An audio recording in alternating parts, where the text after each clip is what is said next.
And we're back. Music Scene Investigation is on the air. Glad to have you with us, everyone. Rich Wildman here. I can't hear myself. I don't know why that is. It's Headphone City, I guess. I don't know. I think it's all better now. Glad to have you with us. Great show in the works for you today. You'll notice I'm wearing my small headphones. There's a reason for that. The big ones make my head look small. It's the only reason I can come up with, other than the fact that they're way over there as well. All right, on today's broadcast, we'll have the stats from last week. We'll find out what everybody thought of last week's music, along with some new music for you. Of course, we have our special guest panelist with us again this week, and our in-house panelist as well. Let's meet those guys right now. Over in New York City, it's Mr. Tom Chianti. Hey, Tommy, how are you, sir? I'm doing quite well, and it looks like somebody opened the door and summer came in. Yeah, I know. It's kind of strange, isn't it? Yeah, it's nice. Many days in a row, and I've gone over a month and a half, almost 2 months without smoking. You can tell by that crazy look in your eyes. That desperate drool. Exactly. Well, you know, it's good that you're not smoking. It actually looks like you're losing weight, too. It's either that or it's that humongous board in front of you. Well, it's a combination. You know, we use all sorts of video tricks here. But it's working. You know, and next time you take a look, my head will be smaller or bigger. And then one arm will be really huge. And, I'm just saying it's working, and it looks good. Well, thank you, sir. Not bad. If you can figure out a way to grow hair, let me know, will you? Temporarily, I'll keep it, but forever, I'll let you know. All right. Well, I appreciate that, Tommy. And let's go to London, England, and meet our other in-house panelist. His name is Ian Husbands. Hello, Ian. How are you, sir? Oh, me. Hello. How we doing? Doing fine. You? Yeah, I'm a bit tired. I've been beach bumming all weekend. I heard. The Wonder Twins came over and told me. The Wonder Twins. Yeah. Yeah. No, I just took a trip down to Poole in Dorset with my good friend Paul and Tracy. Good friends, Paul and Tracy. I gotta tell you, your video looks like you are the beach. It does, doesn't it? It's very, very strange. You could have told me that before. And let's try this. Hey, there you go. Nice, pretty picture of you. I'm back. We'll see how that works. So, tell me, Ian, you got a coffee mug collection going on, from what I can tell. Yeah, well, I love my coffee, as most people know, and whilst down in Poole in Dorset, we managed to get some superhero mugs. All the superheroes, or just certain ones? Batman, Superman, Wonder Woman, and Green Lantern. Aquaman in there anywhere? Afraid not. No, or Green Arrow, which was a bit of a shame. So or the Flash. It's not the Justice League that I know. Not the full Justice League. No, just the four probably most well-known members. All right. Well, that makes sense. All right. Except for myself, obviously. But he's not in there. Yeah. You have a T-shirt with yourself on it. Why not a mug with yourself on it? That's not a bad idea. We could sell the Ian Husbands MSI coffee mug. Go ahead, make it up, and we'll see. Drink coffee like Ian Husbands or something like that. We could work on that. All right, we'll work on it and get back to everybody. We'll sell them for how much should we sell them for? However much our retailers or our wholesalers tell us we should. $1.99. I'm just saying that's that would be how much in British sterling? Yeah, sorry, $1.99. Oh, look, people would pay a lot of money for Ian Husband's coffee mug. Are you sure? I don't think so. Well, I would. I'd pay $1.99. Anyway, would you like some witness statements? I would like some statistics, some witness statements from last week. Of course, on last week's broadcast, everyone will remember El Cassé with their track Losing Ground in This Decade and their track Fly Tonight, along with Seconds Before Landing and Instructions, which was a personal favorite of mine, by the way, just to let everybody know. Ian, what'd everybody say? I liked us. They agreed with us. Everyone went with number one like we did.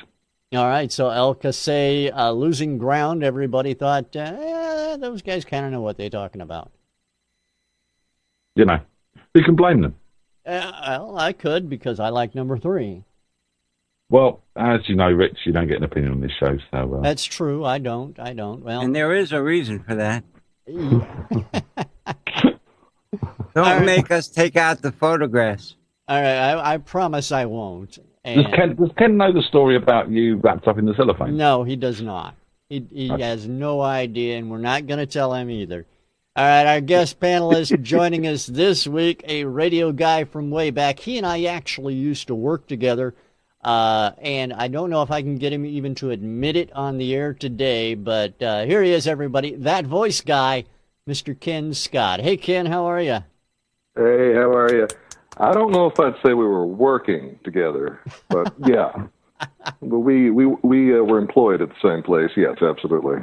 Well, there you go. I mean, I was the engineer, and you were the guy upstairs and behind the microphone doing that stuff that you do. Yeah, I've been called the guy upstairs a few times in my life, but yeah, I remember those days quite well. No, barely at all, but yeah, I remember them. Sure. Just the stories I feed you before the show. That's right. All right, Ken is also, for those who may not be familiar, Ken is also the voice behind and kind of in between the action scenes in Finding Bigfoot. You do a lot of narration for television shows, commercials, everything, really, right? Right. Whoever will have me and pay me. Yeah, I work for quite a few. So yeah, Finding Bigfoot. Couldn't get anybody else reputable to be on the show, and the price was right, and so I said, sure, why not? And yeah, it's been great. We just started season. What season has just started? Season 5 just started. That's my producer and my wife Patty in the background. Season 5 just started on Animal Planet, and yeah, we're very proud. Oh, absolutely. I think you should be. I don't watch the show as religiously as I should, obviously, but I do watch the show because I obviously want to find Bigfoot, and I think you actually have Bigfoot on the cast, which is why they can't find him. You're of course talking about Bobo, but yeah, I really don't think he is. I think they shave him down before the show so nobody can tell. Maybe, and it's just a hunch more than anything. And by the way, I apologize for the shaky cam view of me today. It's just something I'm experimenting with. But, you know, at the same time, I'm being edgy. You know, shaky cam is the thing.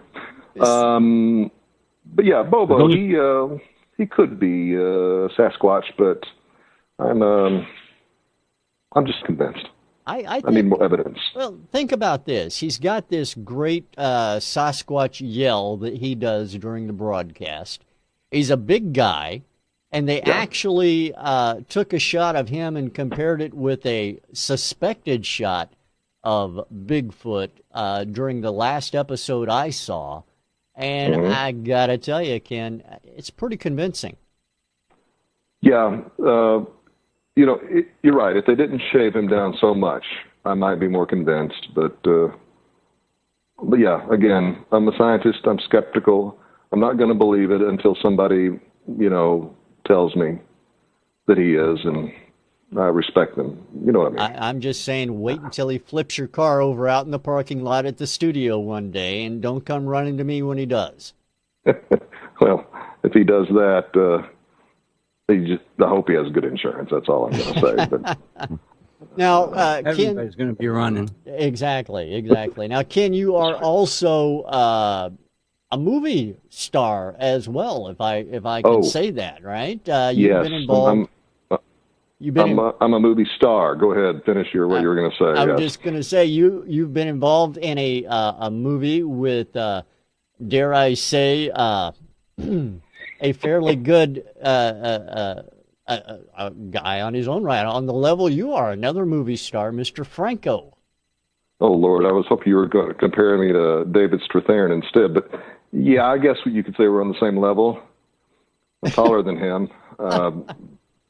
But You're taller than he is? I guess. I'm taller than Franco, right? Yeah, I think I am. Yeah. I'm 6 foot even, and I think that that there is a limit in Hollywood 5'9" is the tallest you can be as a man for actors in Hollywood. I think you're right. I know that Tom Cruise is a fairly short guy. He's like 4 feet 11 inches or something like that. 4 feet 11, maybe, but occasionally he will wear some lifts and get up to 5'6". Yeah. Leg extensions as well, but whatever works. Yeah, it's the stilt with shoes on the bottom. Exactly. So marrying Nicole Kidman was a great idea. She's 5'11", so that was brilliant. Oh yeah. But anyway, it's where you hang your hat, Ken. I'm just saying. Let's not go there. That's one way to phrase it. Yeah. But yeah. So tell me about this movie. Yeah. Tell me about the movie. It's called Maladies, and you're the voice in the head, I guess. Well, if I had to describe it in one word, I would say it's sick. That's a wordplay. Maladies. Sick. Huh. Well, I didn't say it was a good wordplay, but anyway, you don't mean sick. You mean sick man. Sick man. Okay, sure. Sick. I'll go with that. I mean, that's really cool. Yeah. Okay. Directed by Carter, a single-name director. This was his sophomore effort. And both movies he's done has been with his best friend, James Franco. And the movie is basically about a group of people who live together, sort of in a suburb of a big town, but they have a small-town life. In an undetermined time period, some would say they live in the 60s, the setting is in the 60s, and some would say in the 70s, and there's reasons for that. If you ever see the film, you'll understand what I mean, maybe. But they all have what at the time was considered clinically illnesses, mental illnesses. Mm-hmm. And, I don't want to spoil all the turns and twists in the movie that are going to make it an instant classic. Are you saying basically that you're one of the mental illnesses? I actually, in all seriousness, I am the biggest mental illness in the entire film.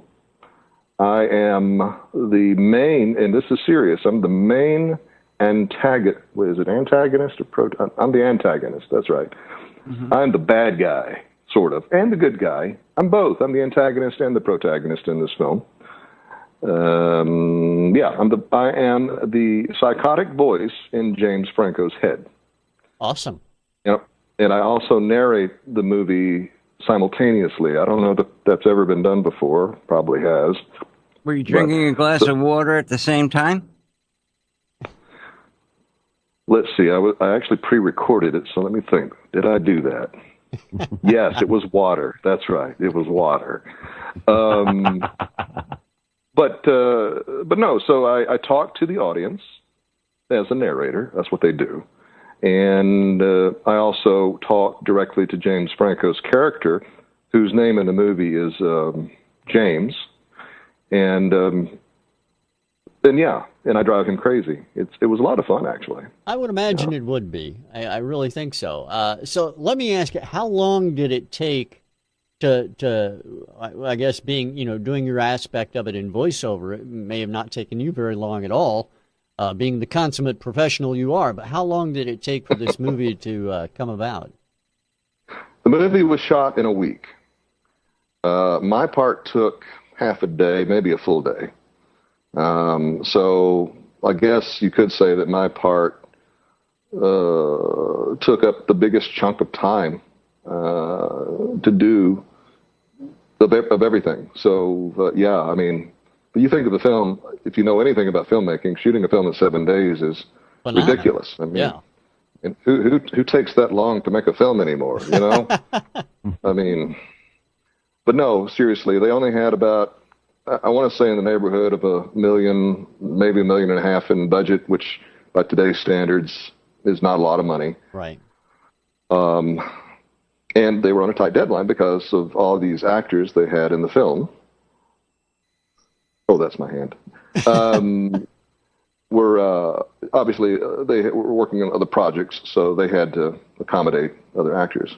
What was the question? I'm sorry. I was just wanting to know how long it took to make the film. Oh, yeah, about a week. And again, my part took about maybe half a day, really, if you add it all up. Yeah, one of the directors of the film, who also is the editor of the film, who's done some incredible movies, Drugstore Cowboy, many others as well. That's the one that comes to mind immediately. Sure. He's edited some outstanding films. He flew in from Hollywood to my studio here and directed me in my parts, and we just had a great time. And the movie, like I said, it's an instant classic. Oh, absolutely. Now, we have a clip of it here. I'm going to try and get this clip to play. I believe it's the trailer. Can you tell us about it before we take a look at it? Well, in the trailer that you're going to see, if you see it, what you're going to hear, of course, throughout most of it is my voice. And it will sound like your typical trailer. And something to keep in, and you hear and there from me is actually in the movie. So the movie was written in such a way that the editors who put together the trailer were fortunate enough that they were able to take some of the monologue, not the dialogue part, but the monologue, and actually make a really decent trailer out of it. Why am I keep moving to the side? I need a better camera operator. Okay. Anyway, yeah. Let somebody else drive. Okay, but yeah, so the trailer, that's what it is, and it just describes pretty much everything I already told you about the movie. But yeah.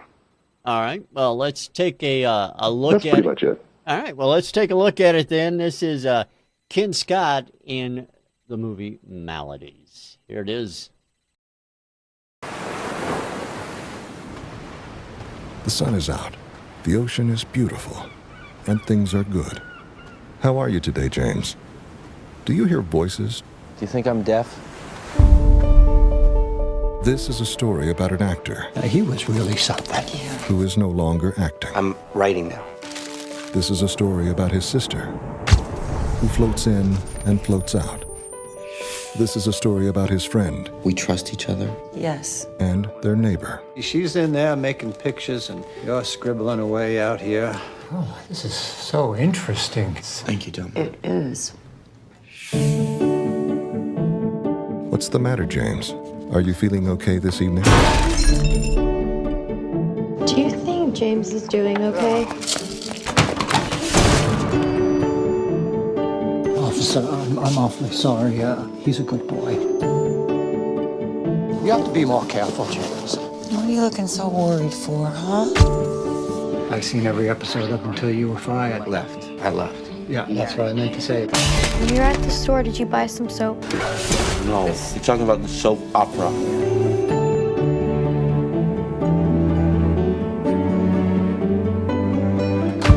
I just worry about him sometimes. People don't understand how sensitive people are, and others don't understand it, so they just run roughshod over everyone. Who are you talking about? I'm talking about everybody. So alone out here in the cold. Doesn't feel alone. Doesn't feel alone. I like the sound of the water. I like the sound of the waves. I want to think about my work more abstractly. You don't need any help thinking abstractly, James. All right, there you have it. That is Maladies with our guest panelist, Ken Scott, in the broadcast there. Nice job, Ken, and I think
All right, we're back, and the phone is going off in the background. Now, I said all that, and nobody could hear me for some reason, but... you have the music playing to us. Yeah, it's on our recording. We'll have it all in the recording, but maybe not. I don't know. Anyway, I'm going to cut that video in of the trailer in the recorded broadcast just to let everybody know. Apologies for the technical issues. There are too many buttons around here, and it's been a long time since I was an engineer. All right, we got some music to hear. Let's get started with track number 1 on today's MSI. Here it is, everybody. Still getting audio, mate. This is track number 1. We are now. It just takes a while to sync back up. So here it comes, track number 1 on today's MSI.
That is track number 1 on the broadcast today. We're going to go over to the guys, find out what they thought about it. We'll start out with Ian this time around. Ian, what do you think of track number 1?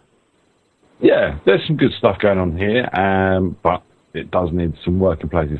You know, the guy can obviously play guitar. I'm not a big one on instrumentals, but you know, he showed proficiency in playing the guitar. I would like to hear the music mix it up a little bit. The drums are very solid, you know, more feels, more energy in those drums, which you know gives the guitarist more to play off as well. Again, it was like listening to a backing track with someone riffing over the top of it. Everything was quite safe in there. The mix with the Hammond and the bass and bits and pieces. You know, it all works. It shows off the proficiency of the guitarist. From the point of view of a mix, I felt the whole thing was very overcompressed. in your face, loud. And the EQ on that lead guitar was very sharp and a bit brittle and a bit sore on the old ears after a while. And again, too much use of effects, something we come across on MSI a lot these days. There's a lot of delays and reverbs triggering off there, and it was making everything a bit washy and not separating out as well as it could do.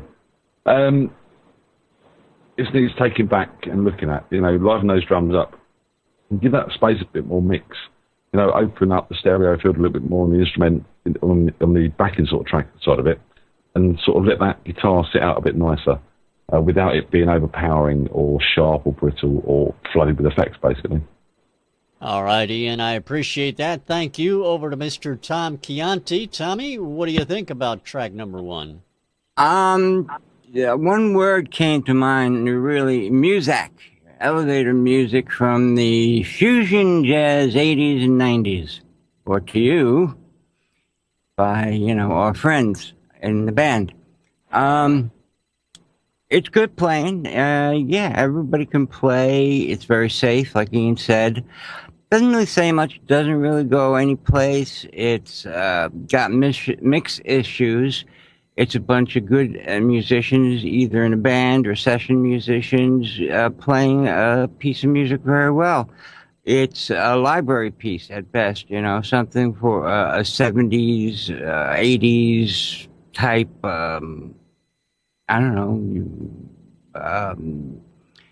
commercial or an archive film type of like that. It's definitely not for pop, and but I'm sure there's a radio station out there that plays this progressive / fusion rock. All right, Tommy, thank you. And over to Mr. Ken Scott, that voice guy, find out what he thought. Ken, what do you think of track number 1? Well, as usual, the other two guys took every good word I was going to say about it. That's the problem of being the last guy on the list. And that's going to make it sound like I'm copying everything. But, elevator music, that's what I thought. And I thought it before Tom did, I'm pretty sure. But yeah, but I don't mean that in a derogatory way at all. I like elevator music. I don't care for elevators, but I liked it, and they, of course, they covered, like they do so well, all the technical aspects of it, and I'm not even going to pretend to be an expert on that stuff. But being a big-time movie star, I have to say that it's something that I would put on my iPod and listen to in the trailer in between scenes. Cool. My scenes, of course. Of course. Yeah, and move the camera over this way. Good idea. Thank you. Yeah, I thought it was. I liked it. I know I say that a lot. I liked it, but I don't say it unless I mean it. Fair enough. You understand? Absolutely. Okay. Absolutely. Fair enough. Thank you, Ken. And sure. Let me introduce that track to everybody. The name of this track, it is actually called Tribal Fusion. And believe it or not, Tom, it's by Mario Tomic. That's two people we've had on the broadcast with their last name Tomic. Yeah, I've got lots of kids running around. You do, apparently. All right. That's track number 1, everybody. Track number 2 is on its way. In fact, it's on its way right now. So here it is, everyone. Please enjoy track number 2 on today's MSI.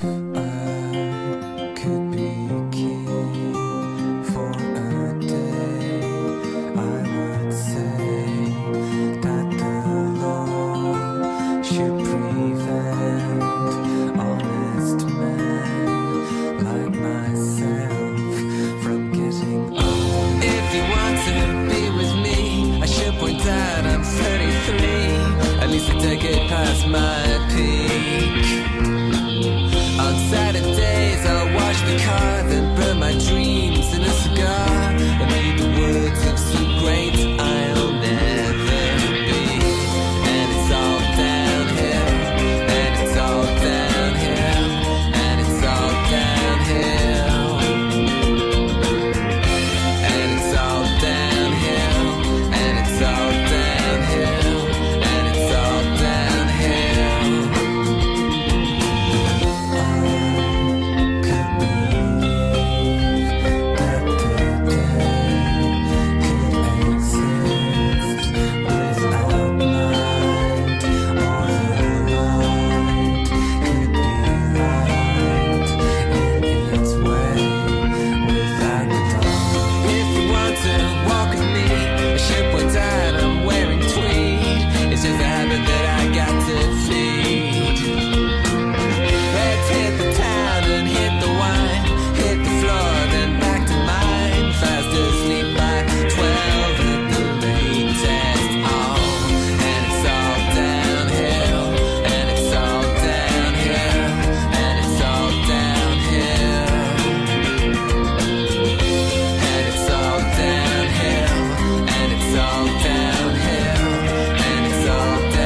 Wait for it.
All right, song number 2 on today's MSI. How did you like that false ending, Tommy?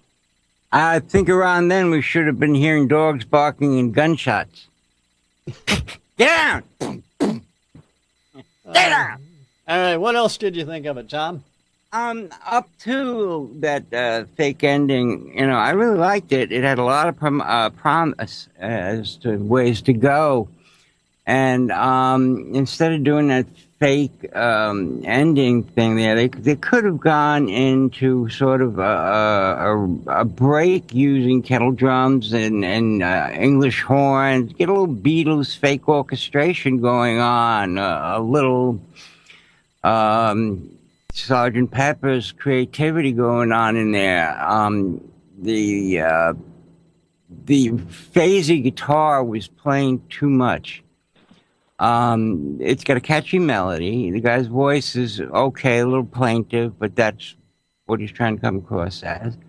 But there's some parts there where music's instruments had to come out, and something else should have gone in their places. Like I said, take the regular drums in, get kettle drums in, a French horn section or strings. And build it differently for different parts instead of just having the same several chords repeating with the melodic. It's an interesting melody going around, but it just sort of stayed there. And then the fake ending there, it just lost it for me there. It could have gone someplace else, and it seems like they just took, okay, let's just do a fake ending. No. They should have gone the extra mile, and because it's got a good hook, and it's got a melody, and it just needs production. It really needs some serious production, planning out, and not leaving everything in. Sometimes it's best to take away and let some things breathe than keeping everything up. All right, Tom, thank you very much. Over to that voice guy himself, Ken Scott. Ken, track number 2, what do you think Ian's going to say? No, I mean, what do you think of it? Well, whatever he's going to say, I thought of it first. I just want to say that right now, even if I don't say it right now. I know that our job is supposed to be critical of these people, for their own good. I mean, they want to hear what we experts, some of us so-called experts, what they want to know what we think so that they can improve their craft. But honestly, I got to say, since I've been on the times I've been on the show, for almost everything that I hear, including the one that I just heard, I'm just amazed at, to me, how much talent there is out there that we don't hear on the radio a lot. I mean, you know what I'm going to say. I liked it. I really did. I mean, I really did. The false ending, whatever. I like false endings in movies, where they got that scene at the end, whatever. That's the actor in me talking. But no, to me, just I listen to it and I think, that's something I could never do. And so I'm just amazed at the talent that people have these days and the ability that they have to create in their homes, studios or, if they go out to other professional studios. It's just amazing to me that what people can do. So, in summation, I liked it. All right, fair enough. Thank you, Ken. Over to Ian. Yep. Ian Husbands. What do you think, Ian? I'm just Googling a track. Sorry, bear with me. I didn't believe that. Right. Is the name of the track Ken Scott Says I Liked It? In the words of my best film voice, to repeat the words of Ken Scott, I liked it. I did. Really, really strong track. This sort of took me back to the 90s indie, British indie scene, Britpop and all that sort of stuff in many ways. Bands like... That's what I was thinking. Jarvis Cocker, Pulp, and Neil Hannon of Divine Comedy, and bands like Shed 7, who had the hit Chasing Rainbows. Real sort of strong feel to it, really good melody, like the guy's voice a lot of character, lyrically really interesting. I mean, lines like, if you want to lay with me, I must tell you I'm 33. Lots of stuff going on there. It's not just your plain old boring love song. This is sort of... sounds to me like a guy who's slightly older, come out of a relationship and is starting afresh and trying to sort his life out again. And, it's all downhill from here. Great. The whole hook was brilliant. Would have liked to hear more vocal layering. He did use it towards the end and it did build, but I would have liked to heard some of that coming in a bit earlier, just to pick them choruses up a little bit more. But, mix-wise, I agree with Tommy. That flangey phased guitar thing was a bit overbearing. Good in the intro, and then it sort of didn't drop out with the vocals, and then it carried on. It seemed to be always there, and a bit more light and shake had been brought into that, and dropping it out in places. And it did sound like some of the guitars were a bit muddy and needed a bit more separation in them as well. But great song. I didn't mind the fact that they're going, how are we going to finish this? And someone went, I know, let's get Jeff Wayne, who done War of the Worlds, to do the intro, to do the outro for us. Think that's right? Will them? No, no one's getting that. I'm just waiting. Was that your fake ending? But the fake ending, where it sort of goes, all them sort of backward sounds come in, and then you got that big sort of War of the Worlds synth that comes in at the end, and it did sound like something out of Jeff Wayne's War of the Worlds. I liked it. I liked it a lot. I didn't mind that. You've got a really easy point there to make an edit, to do a single release or something like that. And then you've got your quirkiness, which, I see this band as having that sort of quirkiness as the Divine Comedy and Pulp and people like that, where, you put that on your album as a sort of almost segue into the next song. I've got no problems with that at all. All right. I appreciate that, Ian. Just as a note, Ian, I'm going to call you back when the next song is playing. So I just want you to know that. I want to introduce that track to everybody. The name of that track, it's called Once More Into the Breech's Good Friends, or Dear Friends, actually. And it's by a group called The Breeches. And we appreciate their sending that track into Music Scene Investigation. You'd like to get your music in front of our panel? Well, it's easy to do. Go to MusicSceneInvestigation.com. Click on the Submit a Song button at the top of the page. And there's a list of about 5 or 6 things you can't send us, like samples, covers, stuff like that, stuff over 5 minutes. Other than that, just send it to us. Exactly. Just send it to us other than that, and we'll see if we can get it in front of the panel. All right, gentlemen, we have one more track to take a listen to on the broadcast today, so let's do it right now and see what you think of it. This is the next track on Music Scene Investigation. Enjoy it, everyone. Right here it is.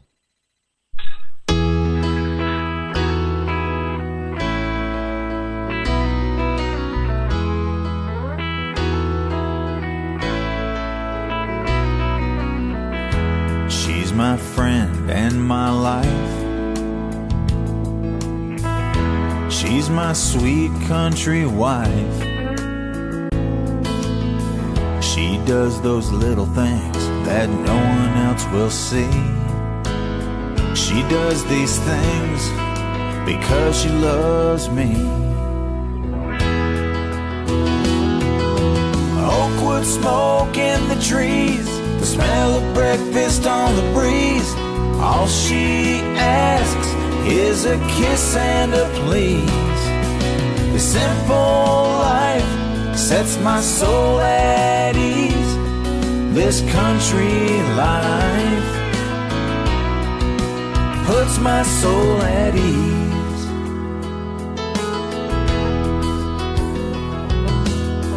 She calms the waters of my strife.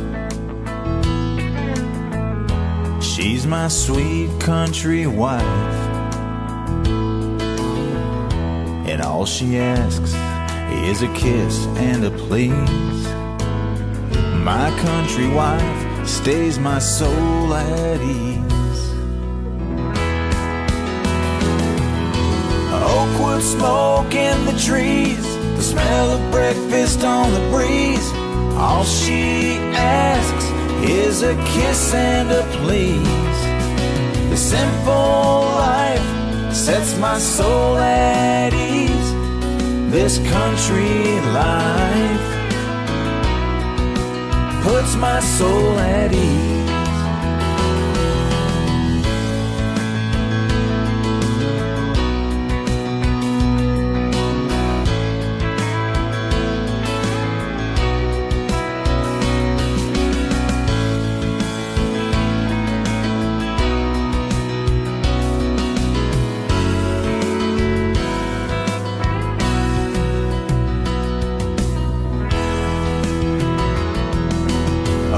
Smoke in the trees, the smell of breakfast on the breeze.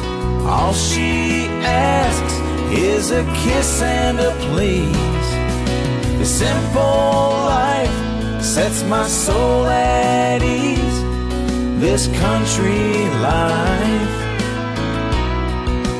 puts my soul at ease. My country wife stays my soul at ease. My country wife stays my soul at ease. That's track number 3 on the broadcast today, and we're going to find out what the guys thought of it right now. We're going to start out with Ken Scott over in the wonderful easy chair, Barco Lounger Lazy Boy. I don't know what that is, but it looks darn comfortable, Ken. Yeah, let me give you a quick view. I'm sitting. I'm laying on the comfortable end of it. You might be able to tell. I can't tell. It's big. We just bought this, by the way. I'm real proud of it. It looks comfortable. It looks great. You can see, of course, I'm in my pajamas, but that's okay. I'm having a comfortable day, and listening to that song reminds me of the good old days, Rich. You and I back playing country music back in the mid-'90s. 95.2. Yes. Are they still around? Yeah, they still are. They're still doing the whole 95 days of summer stuff, too. Really? Didn't we invent that? Yeah, I know. I don't. Yeah. But honestly, I'm a country music fan. I made a lot of my career, a lot of my money in my life, a career in country music. And one of the reasons is I'm a fan of it. So what am I going to say? I'd hoped maybe that I was going to hear a song today that I could at least lend credibility to by being able to say that I didn't like it so much. I mean, I really like this one.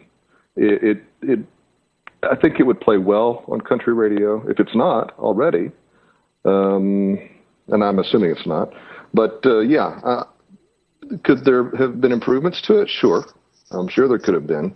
Lyrically, I mean, I've heard better lyrics, but I thought they were good. I thought that for a country song, that's what you generally want to hear. You talk about the great country life and your great country wife. It was the perfect country song, really, if you ask me. I mean, it may have not have been the most clever, but, you know, it put my soul at ease. What can I say? Doggone it, I liked it. All right, he liked it. All right, Ken, thank you very much. Kenny likes it. Kenny likes it. Yes. All right, Kenny. Ian, what do you think of track number 3? All right, look, it's no secret that I'm not a big fan of country. I found this very safe. Don't get me wrong. there's performance is good, mix is good, production is good, everything's good. But I found the whole thing very safe. It's nothing I haven't heard before.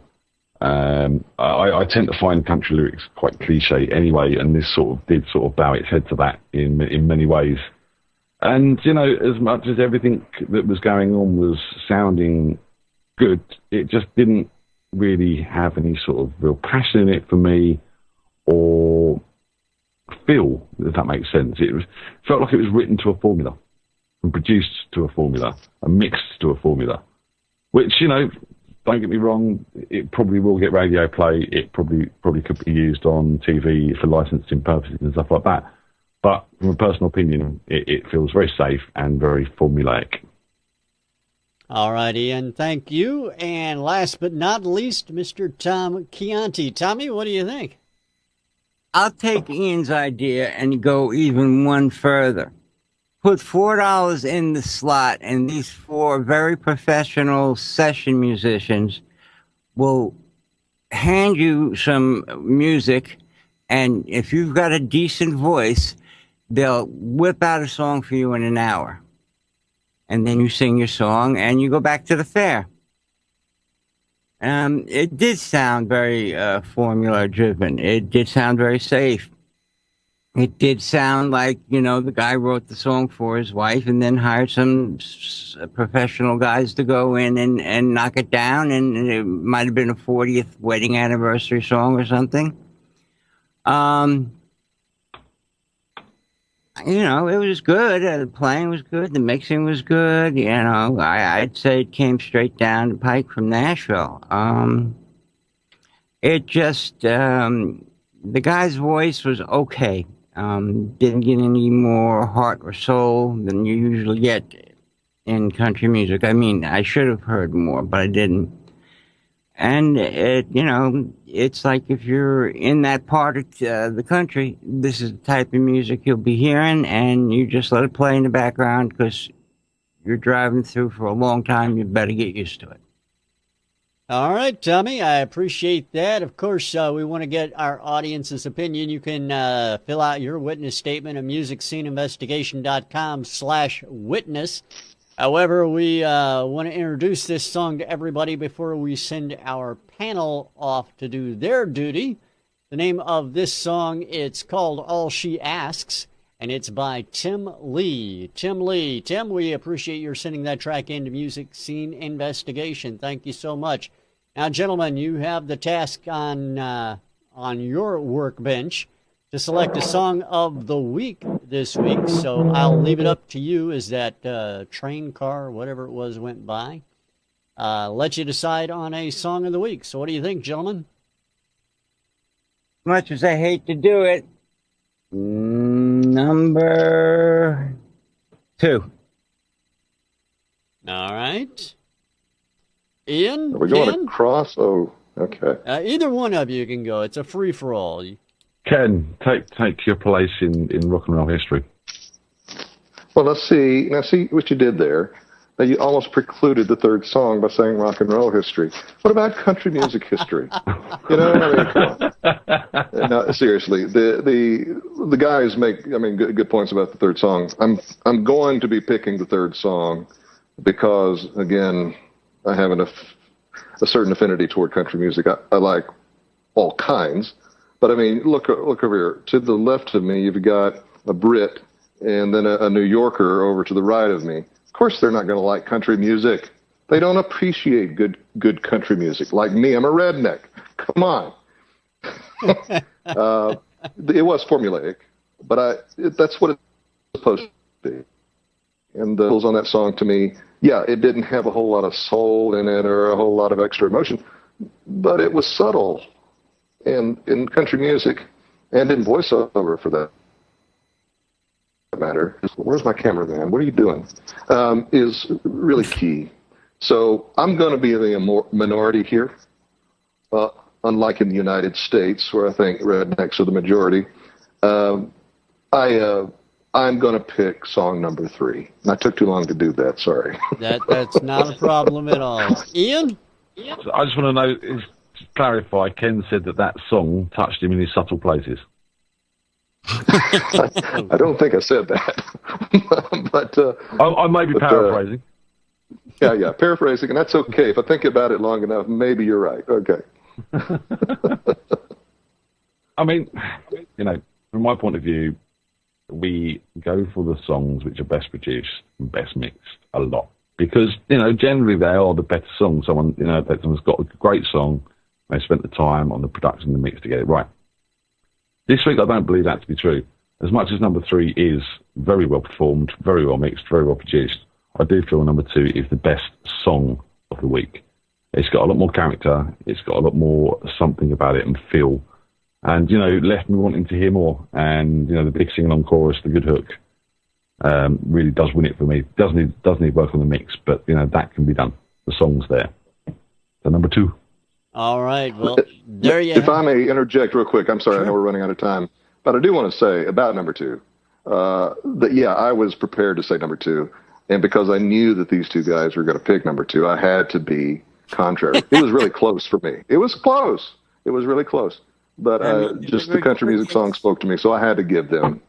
I'm getting a new camera person. This is ridiculous. But yeah, I just wanted to say that. Number 2, I really liked a lot. And if it hadn't have been for a country song in third place, I would have picked it too. Thanks a lot, guys. All right. Number 2, it is. That's the Breeches and their track once more, Into the Breeches, Dear Friends on MSI. That's our song of the week. Ken, great to have you with us. And pleasure. I wish you'd come back on more often.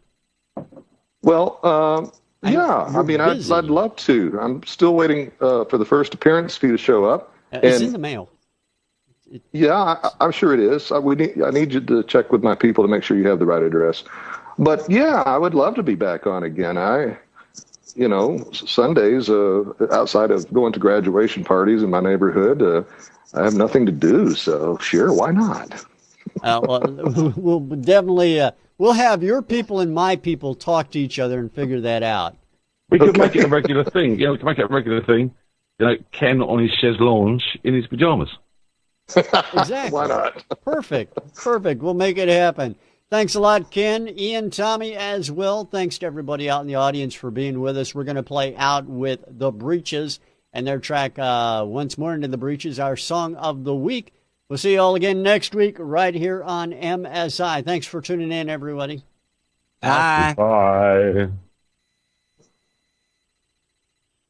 If I could be king for a day, I would say that the law should prevent honest men like myself from getting old. If you want to be with me, I should point out I'm 33. At least I take it past my